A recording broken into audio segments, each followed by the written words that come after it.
Gusto mo bang i-verify kung legit o hindi peke ang national ID ng iyong customer at kliyente? Pati na rin ang mismong national ID mo.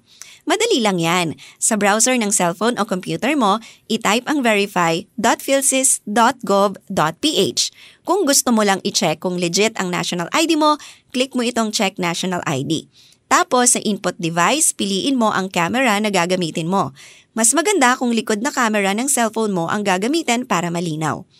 Itapat sa camera ang QR code ng national ID mo at iscan ito ng maayos. Ganito ang lalabas kapag verified ang ID mo. Kapag nag-error at nakailang beses ka na nakapag-scan tapos error pa rin, kailangan mo itong i-report sa pinakamalapit na PhilSys office sa inyong lugar para masolusyonan.